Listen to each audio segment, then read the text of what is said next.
সবাইকে নমস্কার। কিছু কথা বলার জন্য আজকে আমি এসেছি আপনাদের সবার কাছে। আমার পরিচয়, আমি ত্রিপুরা রাজ্যের একজন সরকারি কর্মচারী। তো আপনারা সবাই জানেন, রাজ্যের সমস্ত অংশের যত কর্মচারী আছে সবার উদ্দেশ্যে কিছু কথা বলার জন্য আমি আমার এই ভয়েস মেসেজ আপনাদের উদ্দেশ্যে রাখছি।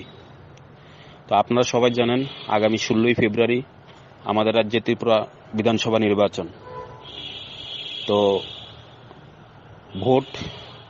আসন্ন ভোট আমরা অনেকেই, বেশিরভাগই পোস্টাল ব্যালটে ভোট দেব, এবং অনেকেই আছেন যারা সিভিল কর্মচারী বাড়িঘরের কাছে আছেন, হয়তোবা তারা কেউ কেউ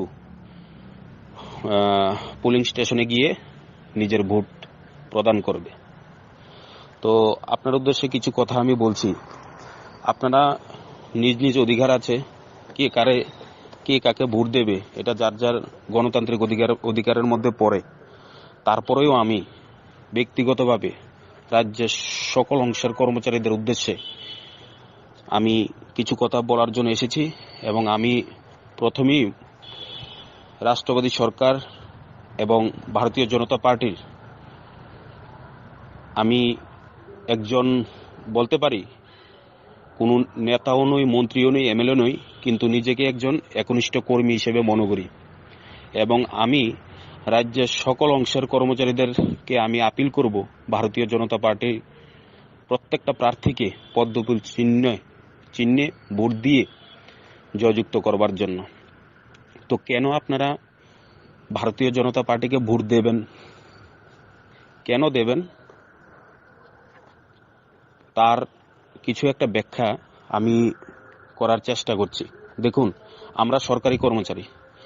আমাদের ত্রিপুরা রাজ্যে 2018 সালে যখন বিজেপি সরকার বিপ্লব কুমার দেবজির নেতৃত্বে ত্রিপুরাতে প্রতিষ্ঠিত হয়েছিল, প্রথম ক্যাবিনেট বৈঠকই আমাদের ত্রিপুরার সরকারি কর্মচারীদের জন্য পে কমিশন ঘোষণা করেছিল। সেই পে কমিশন আগে যেটা ছিল ফ্যাক্টর 2.25, বিজেপি সরকার আসার পরে সেটাকে 2.57 করেছে,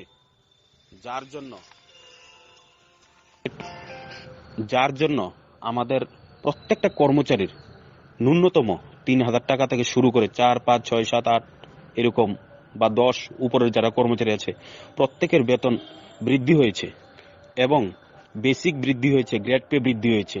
তার জন্য আমাদের খুবই উপকার হয়েছে। সেটা আমাদের বিজেপি সরকার, বিপ্লব কুমার দেবজির নেতৃত্বে যে সরকার সেই সময় গঠিত হয়েছিল, এবং সরকারের যে কমিটমেন্ট ছিল সেই কমিটমেন্ট তারা পূর্ণ করেছে। তার জন্য আমাদের সকলের মোটামুটিভাবে অনেকটাই লাভবান আমরা হয়েছি। সেকেন্ডলি, চিন্তা করে দেখেন, আগে যারা আমাদের মধ্যে হোমগার্ড ছিল, হোমগার্ডদের বেতন কত ছিল? হোমগার্ডদের বেতন মাত্র ছিল 5,000 টাকা।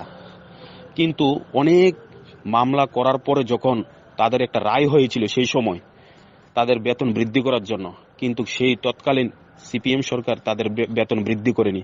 বিজেপি সরকার আসার পরই তাদের বেতন ডাইরেক্ট 5,000 থেকে 18,000 টাকা করে দিয়েছে। তো এটা কি রাজ্যের কর্মচারীদের জন্য উপকার হয়নি? নিশ্চয়ই হয়েছে। থার্ড, যেটা, যার আপনাদের আশেপাশে যদি কেউ থেকে থাকে সায়েন্সের টিচার, যারা 2012 সালে সায়েন্সের টিচার ছিলেন, তাদেরকে একবার জিজ্ঞেস করুন।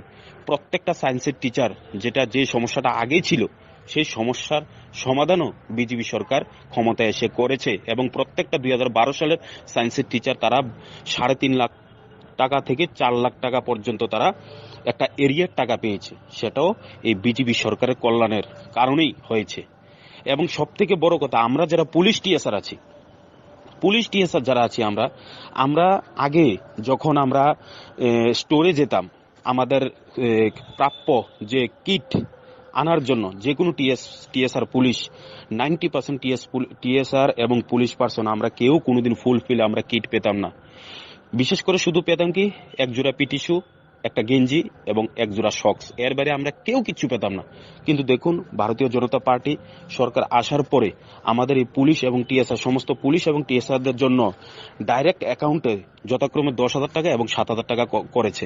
তার জন্য আমরা প্রতি বছর জুলাই মাসে টিএসআরদের অ্যাকাউন্টে 10,000 টাকা ঢুকে, এবং আমরা যারা পুলিশ আছি আমাদের অ্যাকাউন্টে 7,000 টাকা 7,000 টাকা ঢুকে। তো এই টাকা ঢুকানোর কারণে আমাদের অনেক উপকার হয়। আমরা নিজের ইচ্ছা মতো আমাদের যে কিট সামগ্রী, অন্যান্য সামগ্রী আছে, আমরা সেটা ক্রয় করতে পারি। তার মধ্যে 3 দফা ডিএ টোটাল 20% দিয়ে দিয়েছে। তার কারণে আমাদের অনেক টাকা বেতন বৃদ্ধি হয়েছে, আমাদের বেসিক বৃদ্ধি হয়েছে। এবং এই বছর সরকার আবার হোমগার্ডদের জন্য 3,500 টাকা কিট অ্যালাউন্সও ঘোষণা করেছে। তো এটা আমরা সরকারি কর্মচারী, আমরা আমাদের ভুললে চলবে না। একটা সময় এমনও ছিল যখন বামফ্রন্ট সরকারের ক্যাবিনেট মিনিস্টার অঘুর দেববর্মা উনি বলেছিলেন যে কর্মচারীদের বেতন বাড়লে মদের দোকানে লাইন বাড়বে। আপনারা বলুন তো, বিগত 5 বছরের মধ্যে কোনো মন্ত্রী, মিনিস্টার বা কোনো বিধায়ক এরকম কোনো কথা বলেছে? বলেনি। কিন্তু সিপিএম এর আমলে বলেছিল গ্যাস বেতন বেশি বাড়লে গ্যাস্ট্রিক হবে কর্মচারীদের, বেতন বেশি বাড়লে কর্মচারীদের মদের দোকানে লাইন বাড়বে। তারা কোনোদিনও চায়নি কর্মচারীদের বেতন বৃদ্ধি হোক। তাই আমি আবারও আপনাদের সকলের কাছে বিনম্রভাবে আবেদন করব, আপনারা কোনো ভুল করবেন না। আপনাদের মূল্যবান ভোট প্রত্যেকটা ভারতীয় জনতা পার্টির প্রত্যেকটা প্রার্থীকে পদ্মফুল চিহ্নে ভোট দিয়ে প্রত্যেকটা প্রার্থীকে বিপুল ভোটে জয়ী করবেন, এই আশা এবং আকাঙ্ক্ষা রাখছি। আরো অনেক কিছু বলার আছে, সবকিছু তো আর বলতে পারবো না। কিছু কথা বলে আমি আমার কথা বলা শেষ করছি। দেখুন, একটা কথা, মিছিল মিটিং এর কথা তারা বলছে। আগে সিপিএম এর আমলে কি পরিমাণে মিছিল মিটিং হতো। দুঃখের বিষয় ছিল, অনেক সময় দেখতাম যখন শনিবার দিন যারা আমাদের এসপি অফিসে, টিএসআর এর মধ্যেও যারা হেডকোয়ার্টারে যারা কর্মরত ছিলেন, মিনিস্ট্রিয়াল স্টাফ, তারা বিশেষ করে শনিবার দিন অনেক এমন দেখেছি যে বিকেলবেলা এসে সিপিএম এর কিছু লোকজন আসতো, এসে বলতো মিটিং আছে আজকে সন্ধ্যা 7টার সময়। তারা মাথায় হাত দিয়ে বসে থাকতো, ভাবতো কিভাবে কি করবে। কারণ তারা শনিবারে যদি মিছিল 7টার সময় করে তাহলে তারা বাড়িতে যেতে পারবে না। অনেকের বাড়ি আগরতলা, আসা যাওয়া করে ডিউটি করে। তো এইভাবে মিনিস্ট্রিয়াল স্টাফদেরকেও তাদেরকে বাড়ি যাওয়ার ক্ষেত্রে বাধা দিত এবং প্রত্যেকে ডরে ভয়ে তারা প্রত্যেকেই এই মিছিল মিটিং অ্যাটেন্ড করতে হতো। এমন কোনো দিন বাদ নেই যে মিছিল মিটিং থাকতো না। চাঁদার জুলুম আগে দেখুন, এমন কোনো দিন বাদ নেই ত্রিপুরা রাজ্যের প্রত্যেকটা কর্মচারী, যারা সিভিল কর্মচারী ছিল তারা প্রত্যেকে লেবি দিতে হতো, পার্টি অফিসে চাঁদা দিতে হতো। এবং সিপিএম এর যতটা সংগঠন এবং গণসংগঠন আছে, বিশেষ তহবিল, নির্বাচনী তহবিল, রাজ্য সম্মেলন, বিভাগীয় সম্মেলন, রিক্সা শ্রমিক ইউনিয়ন, কাষ্ঠ শিল্প ইউনিয়ন, শ্রমিক ইউনিয়ন, বিভিন্ন রকম এসএফআই, ডিওএফআই, প্রচুর দিনের প্রতিদিন চাঁদাবাজি ছিল। কিন্তু আমরা লক্ষ্য করেছি বিগত 5 বছরের মধ্যে কোনোদিনও রাজ্যের কোনো মানুষ এই কথা বলতে পারবে না যে বিজেপির কোনো সংগঠন বা গণসংগঠন বা পার্টির তরফ থেকে এসে কোনো ধরনের চাঁদা নিয়ে গেছে। তো আমরা অন্তত পক্ষে চাঁদাবাজির থেকে আমরা অন্তত বেঁচে গেছি। তো আরেকটা কথা হচ্ছে 10,323, তারা বলছে 10,323, 10,323 চাকরি কে দিছে আর চাকরি কে খাইছে।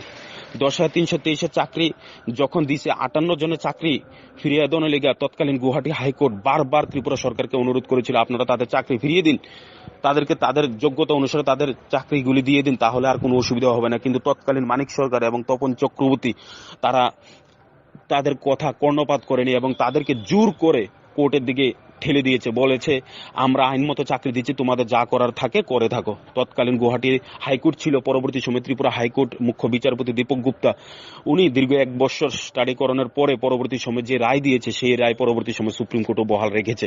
তো চাকরিগুলি বেআইনিভাবে দিয়েছে সিপিএম। এবং পেছন থেকে তৎকালীন সময়ে যে সুদীপ রায় বর্মন কংগ্রেস বিধায়ক ছিলেন, উনিই তো প্রথম সেই সময়কার কেন্দ্রীয় মানব সম্পদ উন্নয়ন মন্ত্রী কপিল সিব্বালের কাছে সেই চিঠি পাঠিয়েছিলেন যে ত্রিপুরাতে বেআইনিভাবে চাকরি হয়েছে। আজকে দেখুন, আজকে সিপিএম এবং কংগ্রেস একই জায়গায় এসে লড়াই করছে এবং বিজেপিকে দোষারোপ করছে। কিন্তু বিজেপি তো না চাকরি দিয়েছে না চাকরি খেয়েছে। কিন্তু বিজেপি আসার পরে আরো পরন্তু 2 বছর আরো তাদেরকে এক্সটেনশন করিয়েছে সুপ্রিম কোর্টের মধ্যে অনেক লড়াই করে। তারপর কি হয়েছে, এককালীন 30,000 টাকা করে দিয়েছে। কিন্তু এখন কোনো সুপ্রিম কোর্টের গাইডলাইন, হ্যাঁ গভর্নমেন্ট বলেছিল, সেই সময় পার্টি বলেছিল আমরা আইনের মধ্যে থেকে, সংবিধানের মধ্যে থেকে আমরা সর্বোত্তম চেষ্টা করব কিভাবে কি করা যায়। কিন্তু চাকরিগুলি তো বিজেপি দেয়নি, চাকরিগুলি দিয়েছে সিপিএম, খেয়েছে তাদের সময়, চাকরি গিয়েছে তাদের সময়। প্রবলেম যখন দরবার লাগাইছে সুদীপ রায় বর্মন, তো বিজেপির কি দোষ ভাই? তো এইভাবে তারা মানুষকে বোকা বানানোর চেষ্টা করছে। আমি অনুরোধ করব, আপনারা আপনাদের বিবেক চোখ কান খোলা রেখে আপনারা বিবেক ভোট দিবেন, এই আশা রাখছি।